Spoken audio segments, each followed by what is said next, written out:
तो हमारे हीरो ऐश केचम ने अब काफ़ी सारे स्ट्रॉन्ग ट्रेनर्स को हरा दिया था और उसने काफ़ी सारी लीग्स भी लड़ चुकी थी और उसने बहुत सारे रीजन्स भी ट्रैवल कर लिए थे। तो अब उसके बाद अच्छा खासा एक्सपीरियंस हो गया था और अब वो उस काबिल बन गया था कि अब वो पोकेमॉन मास्टर टूर्नामेंट में पार्टिसिपेट कर सके। लेकिन पोकेमॉन मास्टर टूर्नामेंट में पार्टिसिपेट करने के लिए ट्रेनर को पहले एक लीग जीतनी पड़ती है और किसी एक रीजन के चैंपियन को डिफीट करना पड़ता है और ऐश ये दोनों ही काम कर चुका था। ऐश ने आलोला लीग भी जीत चुकी थी और ऐश ने गला रीजन के एंड में गला रीजन के चैंपियन लियोन को भी डिफीट कर दिया था। तो अब ऐश एकदम रेडी था पोकेमॉन मास्टर टूर्नामेंट में पार्टिसिपेट करने के लिए। तो अब ऐश बिना समय गवाए प्रोफेसर ओक को कॉल करता है और उनसे पूछता है इस बार का पोकेमॉन मास्टर टूर्नामेंट कहाँ होने वाला है। प्रोफेसर ओक उसको बता देते हैं कि इस बार का मास्टर टूर्नामेंट कैलोस रीजन में होने वाला है और ऐश बिना समय गवाए कैलोस रीजन चला जाता है और ऐश वहाँ जाके पोकेमॉन टूर्नामेंट में अपना नाम रजिस्टर करवा लेता है। फिर थोड़े टाइम बाद पोकेमॉन मास्टर टूर्नामेंट स्टार्ट हो जाता है और ऐश का सबसे पहला बैटल भी आ जाता है। ऐश का सबसे पहला बैटल काफी ज्यादा टफ था लेकिन फिर भी ऐश उसको जीत जाता है। फिर ऐश का सेकंड मैच आ जाता है, ऐश उसको भी जीत जाता है। फिर देखते ही देखते ऐश काफी सारे मैचेस जीतता जाता है और फिर ऐश आ जाता है सेमीफाइनल्स में।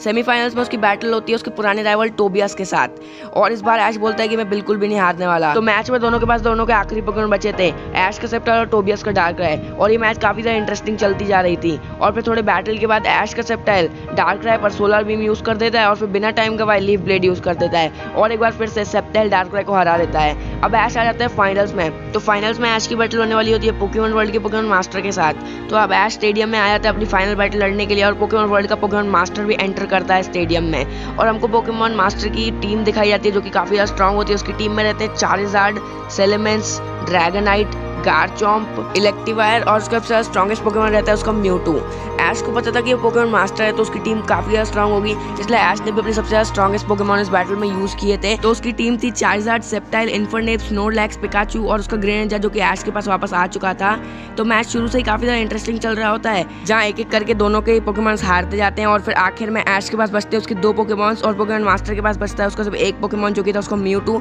तो वो अपने म्यूटू को निकालता है और ऐश अपने चार्जर्ड को निकालता है। तो चार्जर्ड भी काफी ज्यादा डोमिनेट करता है म्यूटू को, लेकिन आखिर में आके म्यूटू अपना स्ट्रॉन्गेस्ट हमला यूज कर देता है चार्जर्ड पर, फिर चार्जर्ड हार जाता है। फिर ऐश निकालता है अपने ग्रेनेजा को और दोनों के बीच ही बहुत तगड़ी बैटल चल रही होती है। फिर ग्रेनेजा जो रहता है वो बन जाता है ऐश ग्रेनेजा, फिर दोनों ही पोकेमॉन्स एक दूसरे पर अपने स्ट्रॉन्गेस्ट हमले यूज करने लग जाते हैं और फिर एक म्यूटू का जो हमला रहता है वो चूक जाता है और इसी समय का फायदा उठा के जो ऐश ग्रेनेजा रहता है वो एक हाइड्रो पंप यूज कर देता है और म्यूटू को गिरा देता है और फिर आखिर में वो अपनी पूरी ताकत से एक वाटर शuriken अटैक यूज करता है और फिर पूरे स्टेडियम में एक ब्लास्ट हो जाता है और पूरा धुआं धुआं हो जाता है और जब वो धुआं हटता है तो हम देखते हैं कि जो म्यूटू है वो हार चुका है। ऐश बहुत खुश हो जाता है। फिर जो पोकेमॉन मास्टर रहता है वो ऐश के पास आता है, उस ऐश से हाथ मिलाकर बोलता है पिछले 15 साल से मुझे किसी ने नहीं हराया, तुम पहले हो जिसने मुझे हराया है, कॉन्ग्रेचुलेशंस, अब से तुम इस पोकेमॉन वर्ल्ड के नए पोकेमॉन मास्टर हो। और ये कहने के बाद वो वहाँ से चला जाता है। ऐश मन में सोचता है कि मैं इनसे पहली बार मिला हूँ फिर भी न जाने क्यों मुझे ऐसा लग रहा है कि मैं किसी अपने से बात कर रहा था। ये सोचने के बाद ऐश पीछे मुड़ता है और उनको रोकने के लिए बोलने ही वाला होता है लेकिन तभी देखता है कि वो वहाँ से जा चुका है। ऐश काफ़ी देर इस बात के बारे में सोचता है, फिर तभी उसकी मॉम का उसको फ़ोन आता है। ऐश के जीतने से ऐश की मॉम बहुत ज़्यादा खुश होती है और उन्हें खुश देखकर ऐश और भी ज़्यादा खुश हो जाता है। तो ऐश अपनी जीत की खुशी मना ही रहा होता है लेकिन तभी अचानक से आसमान से बहुत पावरफुल बीम आती है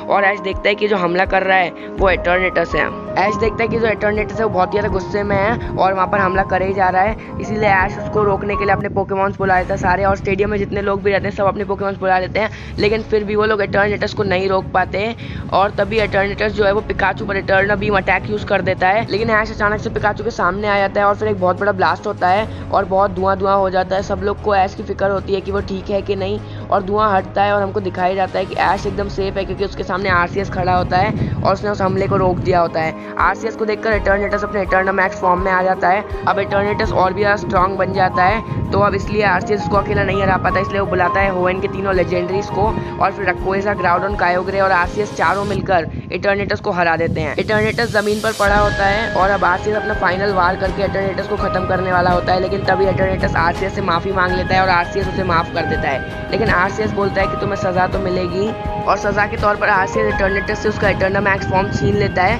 फिर आरसीएस ऐश के पास जाता है और उससे बोलता है अपने पोकेमॉन के लिए किसी ट्रेनर में इतना प्यार पहली बार देखा, तुमने अपनी जान की परवाह किए बिना अपने पोकेमॉन को बचाया, इसलिए मैं बहुत खुश हूँ तुम्हारे से और इसलिए मैं तुम्हारी कोई भी एक इच्छा पूरी कर सकता हूँ, मांगो तुम्हें क्या मांगना है। ऐश सोचता है कि ये सही समय पोकेमॉन मास्टर के बारे में जानने के लिए कि वो कौन है। तो ऐश आरसीएस से बोलता है कि मुझे टाइम में वापस जाना है, उस टाइम में जब मेरी मैच खत्म ही हुई थी। आरसीएस ऐश से बोलता है ठीक है मैं तुम्हें समय में पीछे भेज दूंगा लेकिन जैसे ही वो समय आएगा आएगा जब एटर्नेटिस का हमला हुआ था, तब तुम वापस इस समय में आ जाओगे। ऐश हाँ बोलता है और आरसीएस डियाल्गो को बुलाता है और ऐश को समय में पीछे भेज देता है। ऐश समय में पीछे आ जाता है और वही सीन चल रहा होता है जब पोकेमॉन मास्टर उससे बात करता है, और जैसे ही वो बात करके वहाँ से जाता है, ऐश बिना कुछ भी सोचे समझे बिल्कुल टाइम नहीं गवाता और उसके पीछे सीधा चला जाता है और थोड़ी दूर तक उसका पीछा करता है। और फिर वो देखता है कि जो पोकेमॉन मास्टर रहता है वो थोड़ी देर में रुकता है और एक पेड़ के नीचे बैठ जाता है, और वो जैसे ही नीचे बैठता है वो अपने बैग से एक फोटो निकालता है और ऐश चुपके से वो फोटो देखता है, और ऐश देखता है कि उस फोटो में ऐश की मॉम और ऐश की मॉम के गोद में एक बच्चा रहता है जो कि ऐश ही है, और उनके बाजू में एक आदमी खड़ा रहता है जो कि ऐश का डैड रहता है।